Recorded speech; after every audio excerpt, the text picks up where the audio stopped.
So I don't consider myself crazy. But I just a week ago finished my last version of Loki.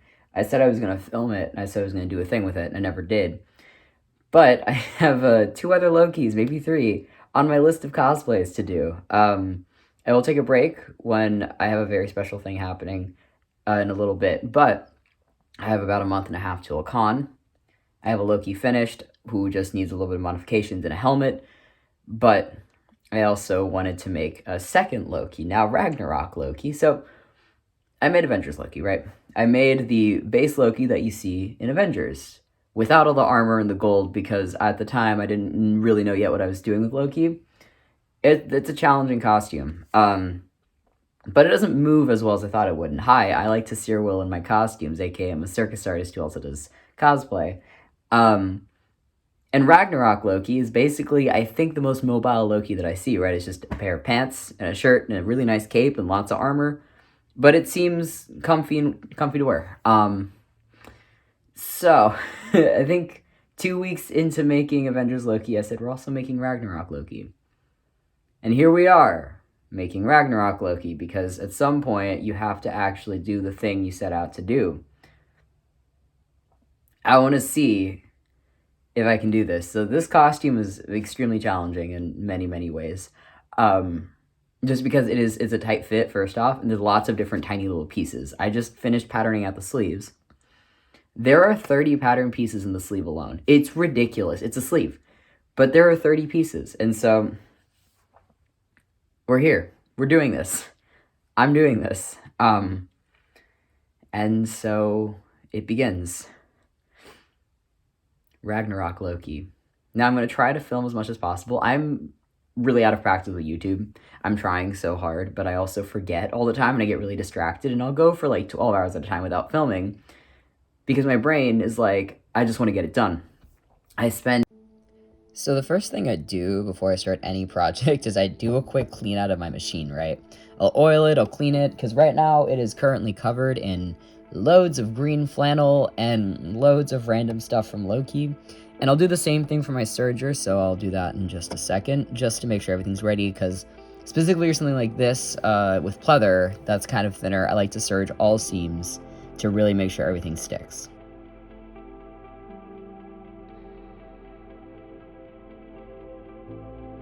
Okay, so I have this part done in. This is sort of just everything is stitched down, it's bias edged, and at the bottom it's here. This stuff is just pinned so I can look at it, but this is it. This is the thing. I got so excited when I looked at it because deciphering this stuff when you're looking at like a sleeve is ridiculous. So I'm very glad that this is what it is. This is like quintessential Loki, and then as it gets more complicated, it's basically a puzzle, right? Don't ignore the mess. But like, this is basically just a puzzle on cotton, and I am just adding on to it, and it's so many pieces.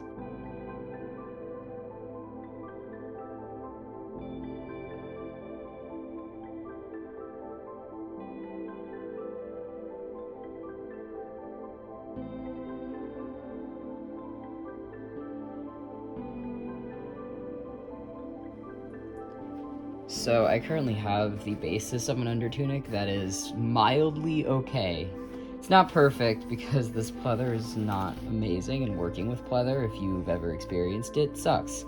The sleeves, though, I'm very proud of the sleeves. Please ignore the mess on the floor. But yeah, so this is the undershirt, which is accurate to canon, I think. I think Loki has an undershirt, and then he has got his overshirt, which I'll be patterning out next.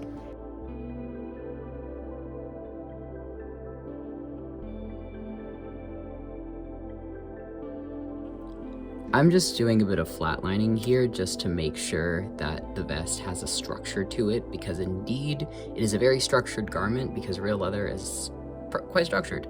Pleather isn't as structured, but obviously a little less expensive, so that's what I went with. And the vest itself is quite a nightmare and has 18 pieces in and of itself, and the pattern was done on my dress form sleepily in a morning, and I was kind of miserable the entire time.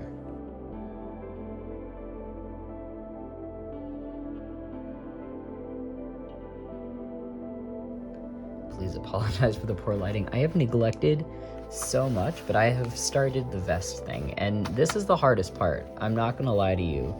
Doing this section is really difficult, but we have this like strange crisscrossy section that I'm trying to figure out, and my brain still doesn't. So the front is piped right here, the back is top stitched, and I'm just gonna leave it at that. But yeah, pattern wise, here we are.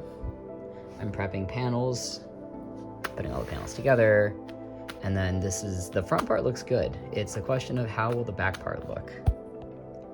I have updates for Loki. So I've done all of the finishing except for I had to trim this, so now I have to refinish that like some idiot, but that's gonna be covered with a pauldron, so we're gonna ignore that. The rest of it is finished. We've got a zipper, we've got this weird double bias tape seam, we've got everything. We have the little flower petals on the bottom is what I've been calling them. The back looks the exact same. So now I'm done with the needlework for a hot second, and we're going into the cosplayer foam world.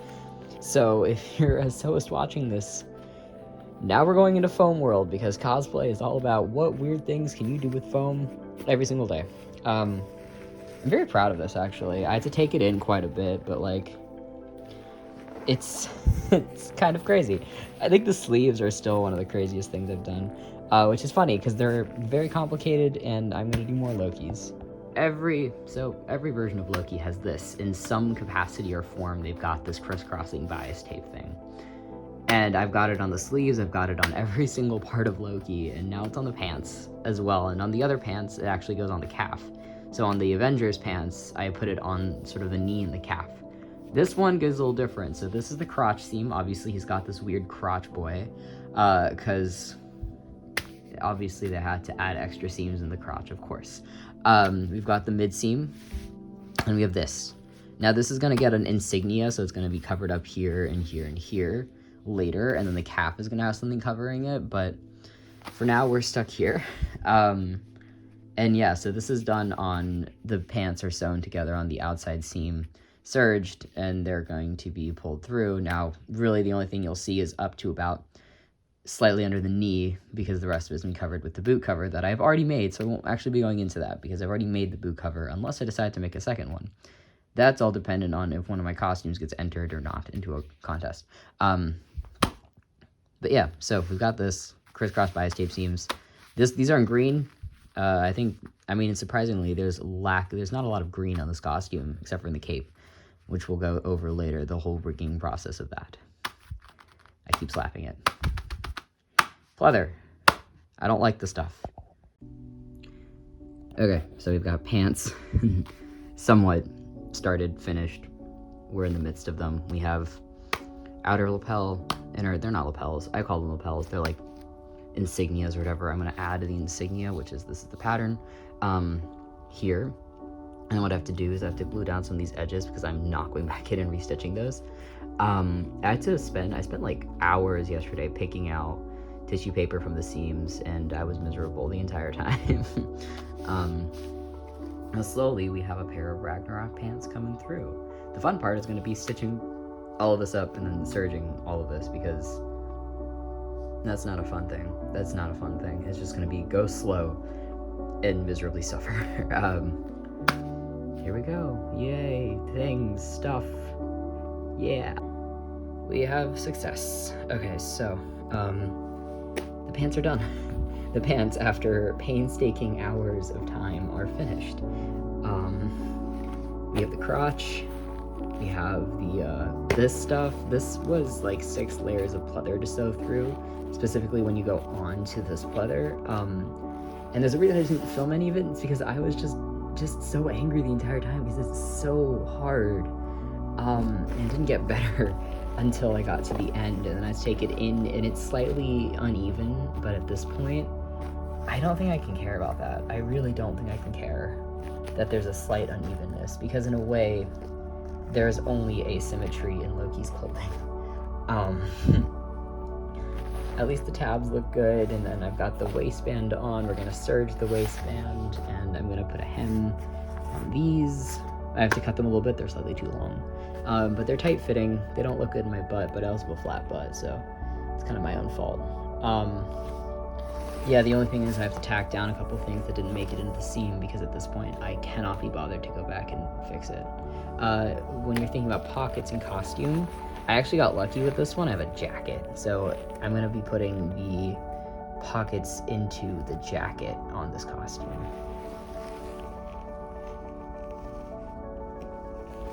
So hopefully that will make life easier for me.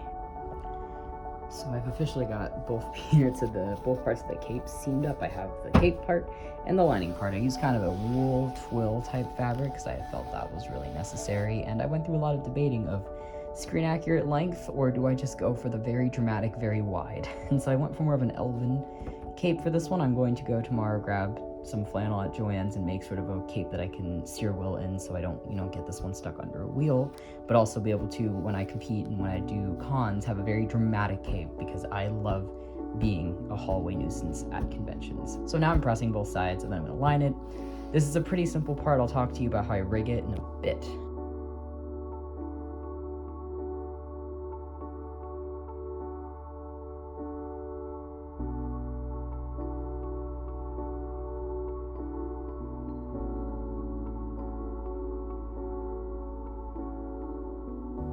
Okay, so a super exciting package arrived. So everyone knows the story of my King Thor Ragnarok cosplay, right? Spent a year on it, kept doing more and more, and kept remaking it. And in February, I was like, okay, I will be done with Thor Ragnarok unless I find a more accurate fabric to the movie. Mood decided to first off have a sale, second off make more accurate fabric to the movie using a wood grain brocade versus like a floral brocade, because in the movie it's more of a wood grain reptilian brocade. I bought it, and I'm gonna fully live react this because it's really important, and I'm really excited. So this is the brocade, and it is very much as accurate as you could probably get at the moment with King Thor Ragnarok without custom ordering something. And I think it's really important that I do this because for me, just like everyone has their baby, some people have Loki as their baby cosplay, some people have like other costumes that they can continuously upgrade and create more of. Mine is King Thor Ragnarok. I got about 6.5 yards. Quickly say the cape was finished, it was lined, and it is rigged on elastic with parachute buckles going through. Garbage, please ignore my nasty ass rat hair. I just wanted to give an update because I'm absolutely horrible at like actually filming things. I really tried to do it this time because I know that it's like actually interesting to some people. We have foam shapes. We're into armor now, so I'll talk about how I rigged the cape later, so I'll talk about it when I actually put it on and sort of just like show you everything. I'm doing a lot of finishing on the tunic right now and on the vest and stuff just to like really make sure all the seams are done, but that stuff is boring and takes forever. The one thing that I did do is I made all my insignias. I have to weather them still, but we've got, our chest insignia. We have the two for the legs. So please ignore my gremlin position. I'm currently a floor gremlin. These are for the legs, and they're just, I caulked the top. Don't know how to say caulk without being weird. Spray painted them. The backs are gonna stay unpainted because they're gonna be heavily glued onto vinyl. The thing is, I used a very weird vinyl. I used the Yayan Cosplay Fabrics vinyl, which, I mean, the pleather works. Like, it's not that bad, but it doesn't stick to anything. I used literal, like, heavy-duty contact cement and, like, Gorilla Glue, and it just doesn't stick. It's too smooth. So what I have to do is I have to sew in a little, I'm gonna do it out of linen, sort of like a little linen insignia, and then I use that as a base, and then I'm gonna glue on top of the linen so that it sticks. Otherwise, the anchoring points are just gonna be bad. But I used foam for flexibility because it obviously goes across the chest and it goes across the legs, which stretch. I made one out of Warbla. Like, this is the first one. This one's out of Warbla, and it worked fine. It's just, it's not flexible because Warbla isn't flexible. So like anything on clothing, I prefer to not. And then I also bought more flannel to make a second cape so I can sear will in this costume, because the original goal of this costume was, is there a Loki I can do a backflip in? And so I was like, okay, well, I need a cape that won't train on the floor. I made a glorious cape. I made a, like, 4-yard, like, giant, super wide cape. It's gorgeous. But I was like, I can't steer well on that. So, we'll do 2 capes. Rigging system's gonna be the same. Forgot parachute buckles. I have to get parachute buckles today. Yeah, rigging system's gonna be about the same. It's really just a lot of figuring things out as I go along. Like, even with the pauldrons, I have this base shape. I'm just gonna pattern on the base shape. Foam, I'm a chaotic human being, I've noticed. Chaos is how I exist, which is great because I'm currently cosplaying the God of Mischief and the most chaotic being in the 9 realms. I really don't look good at this angle, but I'm kind of like turtling right now. Okay, so this is the base shape that I cut out from a thing that I very clearly spray painted earlier. This is the gold spray paint I used. It's amazing. I just patterned this out of my dress form really simply. The pauldron is there, that's the neckline, that's the outside. And I traced it on foam, and I'm trying to figure out the layering. But I'm also lazy, and I'm not patterning it out a second time because, hi.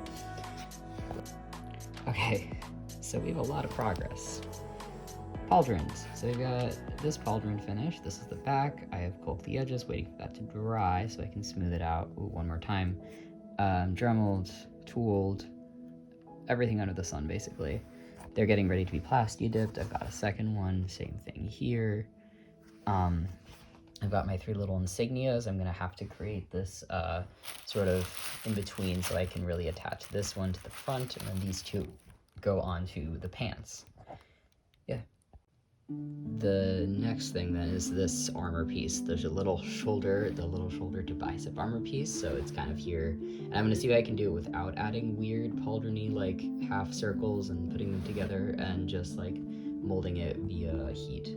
But we're gonna try. So I'm at the very end stages. All the armor has Velcro, and I'm currently attaching the Velcro via hand stitching to the shoulders and the vests.